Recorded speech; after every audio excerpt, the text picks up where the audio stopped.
Tudo bem, boa noite. Estamos aqui mais uma vez, mais um estudo de Eclesiastes. Estamos no capítulo 10. Eu vou dizer que de todos os capítulos, para mim, organizar um estudo de capítulo 10 foi o mais difícil. Quantas pessoas gostam de ser chamados de tolo? Ou de estúpido? Ou bobo? Talvez os jovens, nós, quando eu era jovem, às vezes os nossos mais perdem todo o controle. Mas você é bobo, como é que você faz isso, não é? Ninguém gosta. Salomão aqui em capítulo 10 está falando sobre a loucura do tolo, do bobo. A pessoa que não regula bem, não é? E vamos ver várias características. Então, abrem nas suas Bíblias, em Eclesiastes, capítulo 10, e vamos ver os 20 versículos, mas vamos só ler os primeiros 3, tá?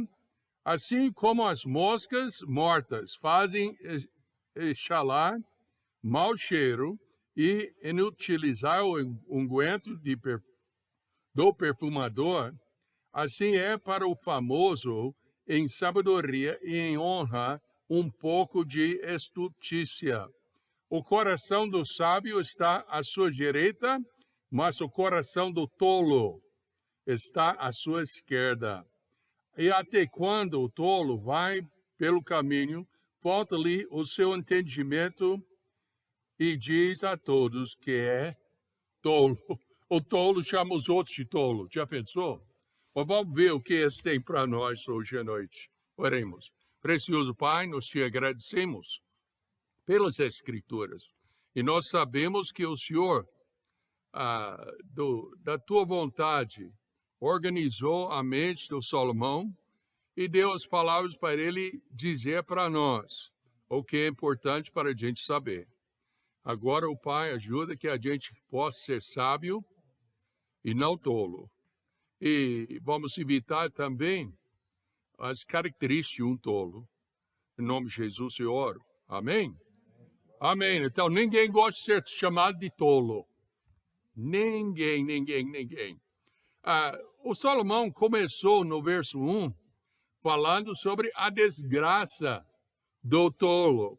A tolice desonra a honra de um homem sábio. Nós estamos, eu escrevi errado, mas nós estamos comparando o tolo com o homem sábio. E quando nós lemos aqui no verso 3, verso 1, nós vimos que como um mosquito caindo no unguento vai apodrecer tudo e dar um mau cheiro. Assim é o sábio quando ele fala tolice, quando ele fala errado, quando ele fala besteira, acaba tudo. E vamos ver mais tarde como em nossas vidas gasta a vida inteira para criar um bom nome e um momento, um segundo de tolice, destruímos tudo. Vamos supor, você fica honesto a vida inteira e com 70 anos você rouba, pega o que não é seu. Toda a honestidade da sua vida inteira já foi. Agora você é chamado o quê? Ladrão. Acabou com tudo.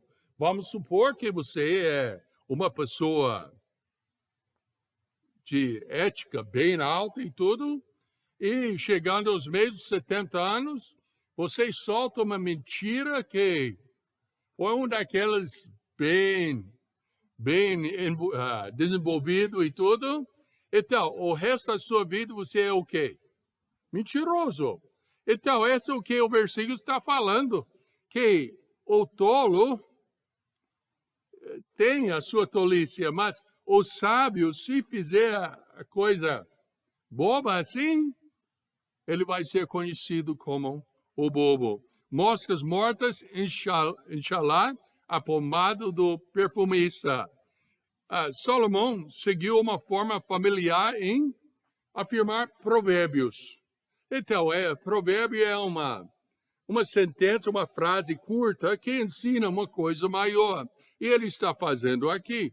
E nós já sabemos que Salomão escreveu provérbios, a maior parte de provérbios. Então, podemos ver muitas dessas coisas, nesses ensinos, em frases curtas.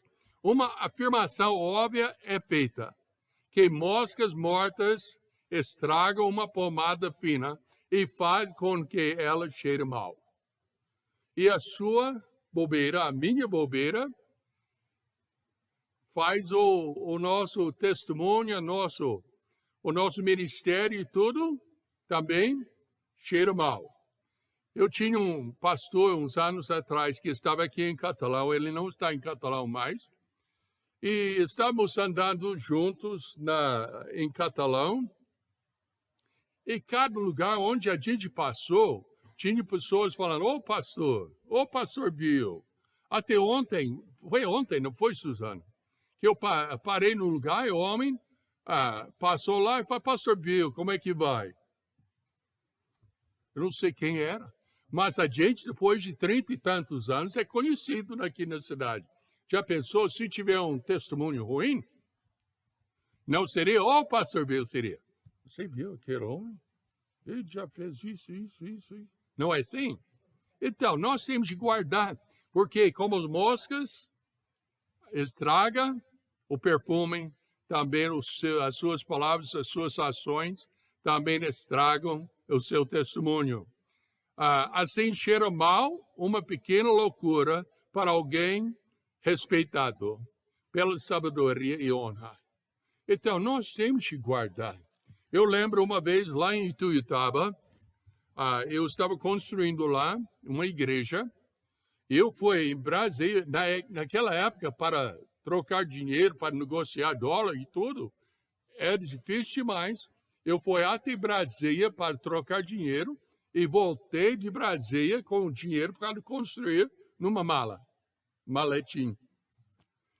E fiquei meio preocupado. Cheguei no banco, queria fazer o depósito, e eles falaram, não podemos. Eu falei, não pode, por quê? Porque tem que ter, eu esqueço o que foi. E eu fiquei com raiva. Eu perguntei à moça, eu falei, você sabe qual é o pior banco do mundo? Qual? Eu falei, esse daqui. Mas eu saí. Depois, no final do assunto, eles arrumaram um jeito para guardar o dinheiro lá. Depois que eu fiz a birra. Eu saí lá tão envergonhado. Eu fui embora. Eu falei, não, eu tenho que pedir perdão daquela pessoa. Próximo dia eu fui lá. E o meu amigo do banco, ele falou, pastor Bill, sabe o que eles falaram aqui? Eu falei, não tenho ideia. Eles falaram, aquela é seu pastor amigo? Eu falei, eu sei, eu tenho de pedir perdão. Eu fui lá para a pessoa e eu pedi perdão. Não foi nada, não. Aquele tipo, não é? Eu falei, não, mas eu sei que eu te ofendi, você tinha toda a razão. Eu quero que você me perdoe. Essa forma que a gente guarda o testemunho limpo. Se fizer uma coisa errada, vai lá e pede perdão. Não custa nada e ganha no assunto, porque aí você mostra humildade. Então, um pouco de loucura estraga a reputação de alguém considerado como sábio e honrado. Leva uma vida inteira para construir uma boa reputação que pode ser destruída em 30 segundos de tolice. Então, guarda o seu. O pregador está começando a direcionar seus argumentos na direção pretendida, o que ele está querendo ensinar.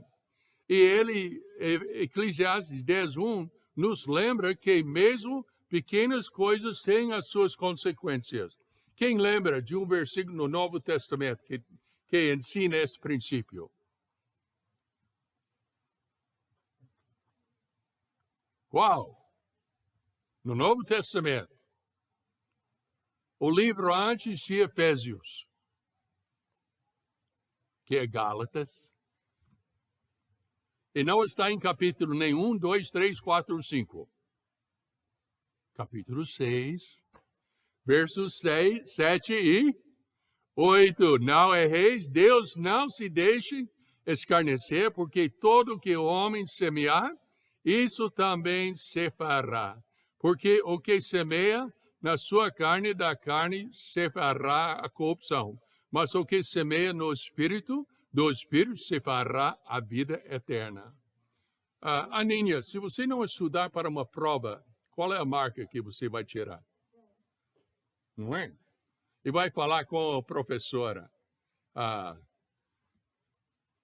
Você não tira 0, não? Nunca. Tudo bem. Vai falar com sua professora, seu professor. Eu não entendo porque eu não recebi uma nota boa nessa prova. E o seu professor vai falar o quê? Porque você não estudou. Toda a matéria eu tirei. Então, eu lembro, na universidade, as provas eram mais enrolado um pouco, mas você fez a prova e o professor falaria a resposta correta é isso. E todo mundo ia levar, mas professor, eu coloquei assim, assim, assim, não é certo, não? Não, mas professor, o senhor ensinou assim, assim, assim, assim, então está certo. Ele falou, tudo bem, eu concordo com você. Então só coloca um X pequeno, porque ainda está errado. E tudo foi assim. Então, nós temos que entender que tudo tem as consequências. Se não dormir bem na noite, de manhã, vai ficar sonolento. Se comer demais, não, vamos para outra direção nessa, vamos deixar e tudo. Mas tudo tem as suas consequências. E o Salomão está ensinando isso. Ele falou da direita e esquerda. Já pensou sobre isso? Na Bíblia, quando você veja direita e esquerda, a esquerda é ruim, direita é bom. É sempre as bodes no Novo Testamento ficou em qual lado? Direita ou esquerda? Esquerda. E os cordeiros ficou em qual lado? Direita. Os bodes foi para onde? O inferno. E os outros para o céu. Então, direita e esquerda. Esse é um princípio, ou seja, uma crença tão fundo em nossa cultura antiga que Dona Susana acha que eu nasci canhoto. E minha mãe me forçou para ser destra, porque tinha um preconceito contra os canhotos da minha época. Pelo menos minha mãe pensava. Mas foi uma boa coisa para mim. Ruim porque a minha letra é ruim. Mas foi boa porque eu sei trabalhar com as duas mãos. Não tem problema. E tudo. E especialmente é bom porque quando eu machuquei a mão direita, eu estou dando conta de fazer tudo com a mão esquerda, menos escrever. Mas ele mostra isso. Direita bom, esquerda ruim. E o Provérbios 4 nos mostra um pouco desse princípio. Sobretudo o que deve guardar, guarda o teu coração, porque dele procedem as fontes da vida. Nós temos de manter o direito, guardando o nosso coração. O homem tolo ou a mulher tem uma maneira a tornar sua loucura evidente. Não é impossível aquela pessoa esconder a sua loucura. Como Jesus diria mais tarde, a sabedoria é justificada por todos os seus filhos. Em Lucas 7:35, mostra que o filho mostra o que é o pai. Então, aqui nós vimos que os filhos da tolice vai mostrar o que era o pai. Então, tolice é um lugar em lugar dos altos. É um problema que nós temos hoje em dia. Tem tantas pessoas querendo ser líderes e não tem capacidade. Tem pessoas que, não só na política, eu sei que todo mundo estava pensando na política. Qualquer partido que você apoie tudo, você pode pensar que outro partido é cheio de tolos. e tudo. Mas eu estou falando da família, da igreja, em todas as organizações. Quando tem a tolice em lugares altos, todo mundo sofre. Versos 4 a 7 de Eclesiastes 10 fala: levantando-se contra ti o espírito do governador. Não deixe o teu lugar, porque a submissão é um remédio que aplaca grandes ofensas. Ainda há um mal que vi debaixo do sol, como o erro que procede do governador. A estultícia está posta em grandes alturas, mas os ricos estão assentados em lugar baixo. Vi os servos a cavalo e os príncipes andando sobre a terra como servos. Continuando, o espírito governante se erguer contra a tolice. A ideia parece ser, mesmo em uma situação difícil, não pode deixar o seu posto de liderança. Seja fiel à sua posição, e verá que a conciliação pacífica vai pacificar grandes ofensas. Então, a teu líder tem de aprender, pedir perdão, liderar com sabedoria. A loucura é definida em dignidade. Já vi criados em cavalos, o pregador queria nos lembrar que nem tudo é justo nesta vida. Já pensou? Eu lembro quando eu era criança, a criança às vezes ia falar: mas eu não pedi nascer. Não. Quem pediu? E tudo. Não, mas essa não é justa. A vida não é justa. Não é. Não é. Ninguém pode te ensinar que a vida é justa. Mas Deus é justo. E tudo Ele vai dar para ficar certo. Alguns homens humildes são imprudentemente exaltados. Esses servos em cavalos. Quando o príncipe deveria andar no cavalo, está no chão. E o servo está no cavalo. Eu já vi, até eu servi no militar, eu vi quando uma pessoa que não tinha bom senso foi colocado como o líder da nossa turma e tudo. Ai de nós sofremos, porque em vez de lidar bem, eles açoitavam, literalmente não, mas a gente sofreu embaixo da mão dele. Eu lembro que tinha um sargento que foi horrível quando ele estava em cima da gente e tudo. E era horrível. Esse é o mesmo princípio que Salomão está ensinando aqui. Quando o servo, quem não tem capacidade de ser o líder, está colocado em cima dos outros. É difícil. Enquanto estraga a propriedade do vizinho, ele mesmo pode ver um maior mal. Tem um comentarista aqui que ele falou, o nome dele é McLaren, fez uma aplicação espiritual da ideia que quem quebrar uma parede ser mordido com uma serpente. Quem derruba a parede da temperança, uma serpente vai mordê-lo. Mãos trêmulos, construções quebradas, reputações arruinadas, ambições desaparecidas, vidas desperdiçadas, pobreza, vergonha e vontade debilitada, morte. Essas são as serpentes que mordem, em muitos casos, o transgressor. Então, nós temos de manter a sabedoria. Talvez você fale hoje à noite, mas pastor Bill, como é que eu posso sempre certificar que eu estou sendo sábio? Mais na frente eu vou mostrar o que fala, como ter sabedoria. O Salomão, ele mostra como o machado. Quando o machado está cego, precisa mais força ou menos força para cortar lenha? Mais força. Então, se quiser cortar muito lenha, rachar muito lenha, você tem de amolar. E aí, no tempinho que você gasta amolando o machado, vai recuperar no tanto de lenha que pode cortar. É a mesma coisa com motosserra e tudo, canivete e tudo. Então, a gente tem que sempre ficar afiando.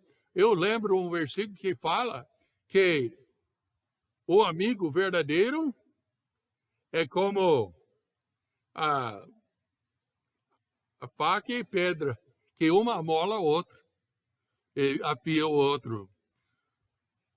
Nós temos que entender, em todos esses momentos, temos que recorrer a Deus e dizer, coloca mais força em mim.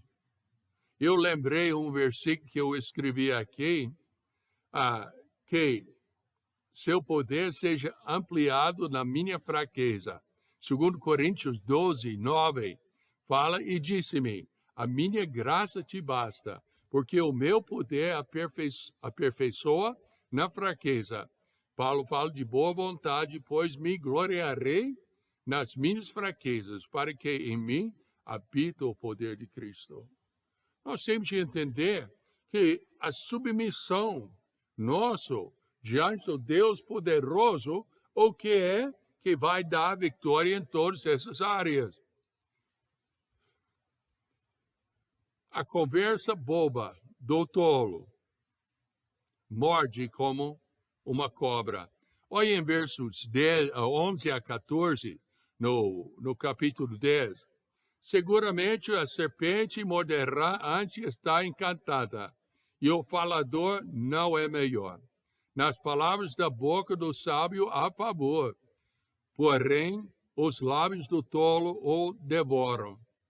O princípio das palavras da sua boca é a estultícia, e o fim do seu falar um desvario péssimo. Então só vai de mal para pior. Não melhora, não. E eu vou citar um versículo mais à frente que eu acho super interessante. Um serpente pode morder quando não é encantada. E o tolo não é diferente. Tão perigoso quanto uma serpente mordedora é aquele que fala como um tolo. Embora as palavras da boca de um sábio sejam graciosas, os lábios de um tolo o destruirá. Então, você tem o sábio, o tolo aqui. O sábio pode falar tantas palavras sábias e tantas palavras graciosas, e o tolo vai fazer tudo para destruir tudo. Então, você poderia me perguntar, então, pastor, como é que eu devo lidar com o tolo? Provérbios 26, versos 4 e 5 dá a resposta. Pode olhar lá. Provérbios 26, versos 4 e 5.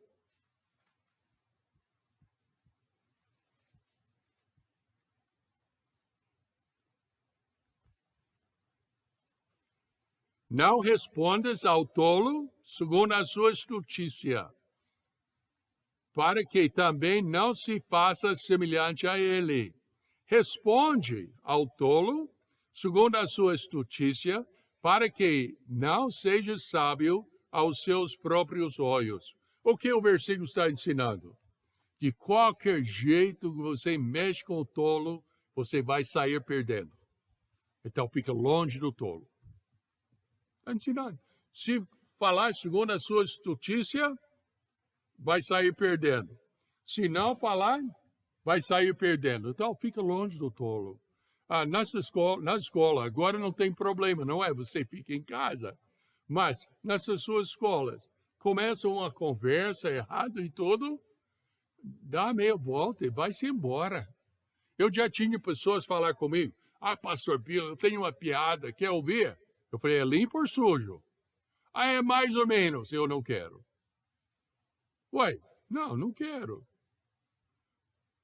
Nós temos que afastar do tolo. Continuando no verso 15, eu achei super interessante. No verso 15, fala assim, o trabalho dos tolos a cada um deles fatiga, porque não sabem como ir à cidade. Como é que dessas duas frases combinam? Que não sabe ir para a cidade. Ah, o tolo, para trabalhar, é só canseiro para ele. Ele não veja o futuro. E um pouco, esse foi o problema de Salomão. Ele não estava vendo o futuro da eternidade. Mas essa segunda parte é que não sabe ir para a cidade. Como é? Ele é tão tolo, ele nem sabe o caminho para a cidade. Ele não sabe, é completamente bobo. Ah, o trabalho dos tolos os desanima. O tolo não tem desejo de trabalhar, ou quando o fazem, eles rapidamente se tornam cansados. Então, não sabem fazer um bom serviço, como já enfrentamos às vezes em pedreiros, não é? E tudo. Então, eles vivem suas vidas como se fossem sem sentido, sem direção. Nós vimos as reportagens, tantos dessa quebra-quebra, alguma coisa, o povo estoura de raiva e vai quebrando até a área comércio e tudo, como nós já vimos feito uns anos atrás lá em São Paulo. E eu sempre pergunto com a dona Suzana, eu falo, esse povo não trabalha, não? Como é que tem tempo para ir quebrar as coisas dos outros? Não tem que trabalhar no próximo dia, não. E tudo. Mas esse é o tolo, que cansa de trabalhar e não veja nada de futuro na sua vida. O tolo é uma pessoa que sempre está aprendendo e nunca chegando a aprender alguma coisa. Em 2 Timóteo 3, 1-7, sabe, porém, isso, que nos últimos dias sobrevirão tempos trabalhosos, porque haverá homens amantes de si mesmos, avarentos, presunçosos, soberbos, blasfemos, desobedientes aos pais e mães, ingratos, profanos, sem afeto natural, irreconciliáveis, caluniadores, incontinentes, cruéis, sem amor para com os bons, traidores, obstinados, orgulhosos, mais amigos dos delites do que amigos de Deus, tendo aparência de piedade, mas negando a eficácia dela. Desses, afasta-te. Nos últimos dias, meus amados, o que eu estou vendo quase todo dia nos jornais e até na rua, é nosso dia. É uma descrição, podia colocar no jornal de hoje, e já todo mundo ia falar, não, mas é verdade, é o que está acontecendo. E depois o Salomão passa para uma coisa, ele fala, ai de você, ó terra, quando seu rei é uma criança. Aqui eu não marquei o versículo aqui, mas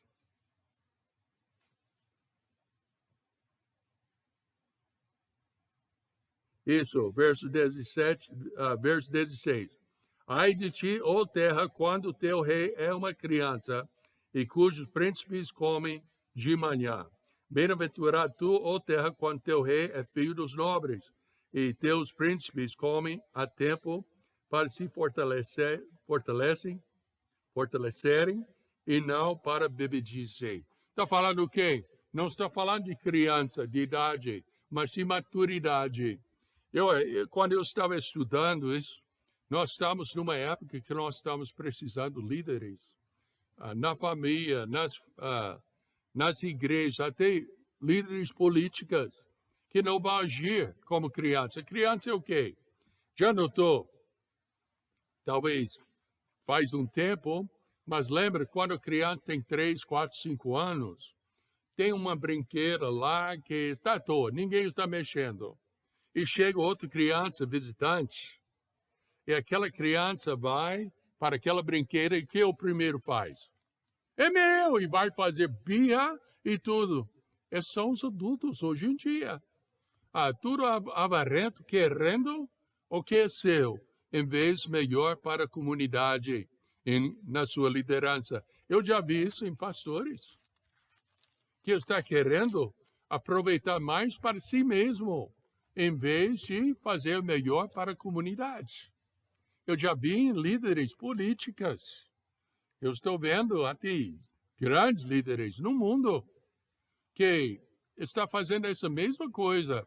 Em vez de servir, a comunidade está agindo como criança, só querendo mais para si.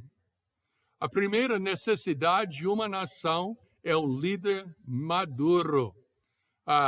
Nota de novo que a referência à criança não refere-se à idade, mas à maturidade em geral. E falou, ai de você, ó terra. E abençoado é você, ó terra. O pregador entendeu que uma terra foi abençoada por bons líderes fiéis. E essa razão que nós temos de orar por nossos líderes. Eu estou vendo tanta coisa hoje em dia, falando contra um, falando a favor do outro e tudo. Nós temos de orar, porque se gostar um certo líder ou não gostar, ele ainda é o líder. Nós temos de orar que Deus vai usar esses líderes para nosso benefício. Governantes preguiçosos derrubam a grande casa da nação, pois um caseiro preguiçoso deixa as vigas da sua casa cair para que o telhado caia e deixe entrar a chuva. É isso que está acontecendo hoje em dia. Nos Estados Unidos, a liderança lá já fez tantas coisas e endividou o país trilhões de dólares. Eu lembro aqui no Brasil que foi um negócio feito muitos anos atrás para que fala ser fiador de outro país e agora o Brasil está precisando pagar. Este é horrível para nós. É a liderança que deixa o telhado cair em cima da gente. Por isso devamos orar por nossos governantes. 1 Timóteo 2, 1-4 fala, admoesta-te, pois, ante tudo que se faça deprecações, orações, intercessões e ações de graça por todos os homens, pelos reis e por todos os que estão em eminência, para que tenhamos uma vida quieta e sossegada em toda a piedade e honestidade. Nós temos de orar, meus irmãos. Nós temos de orar por nossa liderança. Pode ser um líder que você não gosta de jeito nenhum. Ora por ele. Ora por ele. Eu já tinha pessoas falar comigo, pastor Pio, podia pregar outra coisa, não sobre essa mensagem, mas sobre outros. Eu falei, então, ora por mim. Ora que Deus vai me guiar para achar uma coisa na Bíblia que você precisa. Então, ora pela liderança. E vamos orar uns pelos outros. Uns pelos outros. Mas fala que, não, pastor, mas nós faltamos sabedoria. Eu falei mais cedo que eu vou te dar a solução. Abre na sua Bíblia em Tiago, capítulo 1, versos 5-8. Tiago, capítulo 1, 5-8.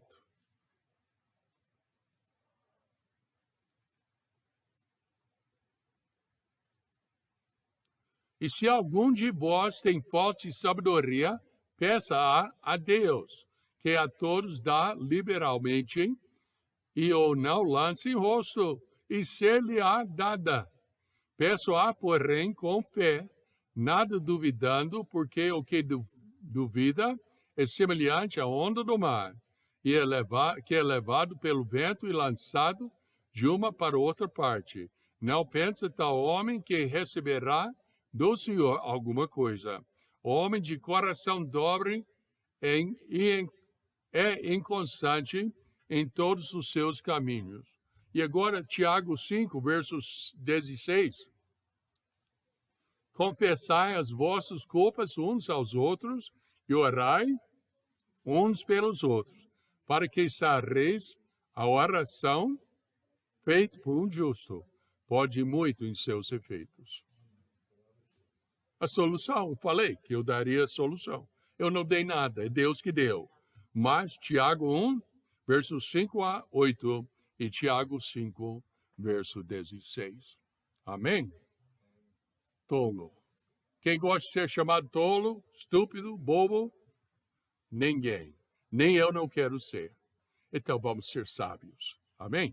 Vamos orar. Precioso Pai, Nós te agradecemos pela palavra e oramos que o Senhor possa ajudar a gente realmente procurar sabedoria no Senhor, que jamais seremos chamados de tolos, mas vamos ser chamados de sábios e pessoas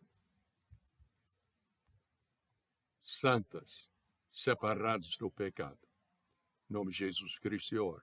Amém? Então, é isso aí. Então, vamos reunir de novo no domingo para ver o que Deus tem para nós. O título da mensagem para domingo é Um Homem Só. Um Homem Só. Não bom? Então, boa noite a todos.